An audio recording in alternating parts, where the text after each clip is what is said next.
रामनगर के सरकारी अस्पताल में एक बच्चे को एक्सपायरी दवा देने का मामला सामने आया है, जहां दरअसल दवाई की एक्सपायरी डेट फरवरी 2025 में ही पूरी हो चुकी थी, लेकिन फिर भी मरीज को दी गई। अनादि टीवी की टीम ने मौके पर जाकर अस्पताल के सीएमएस विनोद टमटा से जवाब मांगा। उन्होंने सवालों से बचते हुए जिम्मेदारी फार्मासिस्ट पर डाल दी, जहां स्वास्थ्य विभाग समय समय पर निजी अस्पतालों और मेडिकल स्टोर्स की निगरानी करता है, लेकिन सरकारी संस्थानों में इस तरह की लापरवाही सामने आने पर भी जवाबदेही तय नहीं हो पाती। विशेषज्ञों के अनुसार एक्सपायरी दवा गंभीर स्वास्थ्य जोखिम पैदा कर सकती है। अब सवाल ये है कि कितने अन्य मरीजों को भी यही दवा दी गई। को कल मेरी वाइफ मेरे भाई की लड़की को दवाई दिलवाने के लिए गई थी गवर्नमेंट हॉस्पिटल रामनगर में। ये उन्होंने एक्सपायरी दवाई दी है जो सन 2025 दूसरे महीने में हो चुकी है, फरवरी के महीने में एक्सपायर।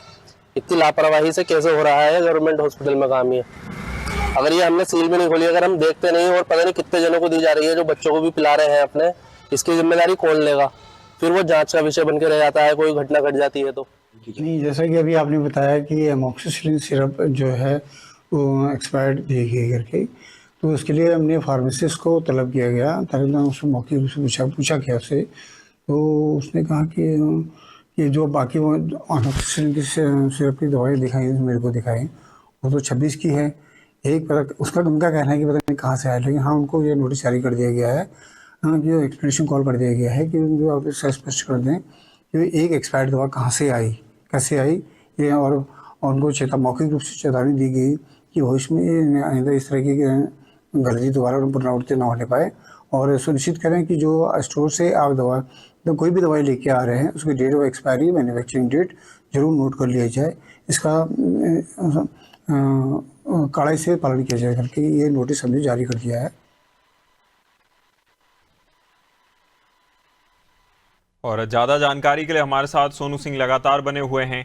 सोनू, देखिए, आमतौर पर इस तरह के मामलों में पूरी की पूरी जो दवा है उसको सीज कर दिया जाता है, पूरे के पूरे बैच को सीज कर दिया जाता है, लेकिन चूंकि ये सरकारी अस्पताल की घटना है तो अब तक कोई इस तरह का एक्शन हमें देखने को नहीं मिला।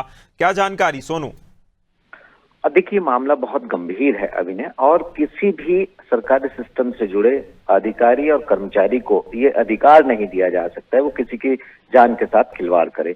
एक नहीं बल्कि अनेकों बार सरकार के मुखिया, मुख्यमंत्री समीक्षा बैठक के दौरान जिम्मेदारी तय करने के दिशा निर्देश दे चुके हैं और कई बार अधिकारियों पर एक्शन भी ले चुके हैं, जहां से जो भी लापरवाही सामने आती है। इसके साथ साथ जो स्वास्थ्य मंत्री हैं उत्तराखंड के, डॉक्टर धन सिंह रावत, वो समय समय पर अधिकारियों को चेता चुके हैं। बावजूद इसके अगर किसी सरकारी चिकित्सालय में एक्सपायरी डेट की दवाई वितरित करने का मामला आता है तो ये अपने आप में गंभीर मामला हो जाता है, और ऐसे में जो जिम्मेदार अधिकारी हैं उनके जो तर्क दिए जा रहे हैं वो संतोषजनक नहीं माने जा सकते। तो सिर्फ नोटिस दे देना या सिर्फ तलब कर लेना, ये बहुत ज्यादा संतोषजनक जवाब इसको नहीं माना जा सकता। ऐसे में कहीं ना कहीं इनकी जवाबदेही तय होगी और इन पर एक्शन भी होना चाहिए, खास तौर पर जनता के साथ या किसी भी, क्योंकि भरोसे के साथ लोग दवाई लेने के लिए पहुंचते हैं। और अगर क्योंकि बार बार जो स्वास्थ्य मंत्री हैं वो इस बात को भी फोकस करते हैं कि बाहरी चिकित्सालयों की दवाई जो है वो डॉक्टर नहीं लिखेंगे, इसमें भी एक बड़ा खेल कई बार सामने आया है।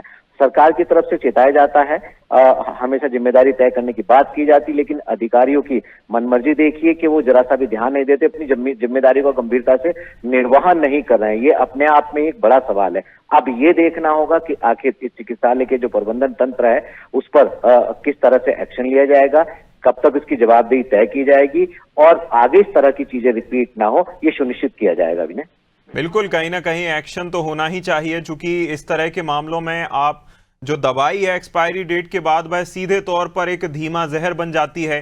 तो देखना होगा आगे क्या एक्शन देखने को मिलता है। तमाम जानकारी के लिए बहुत शुक्रिया सोनू।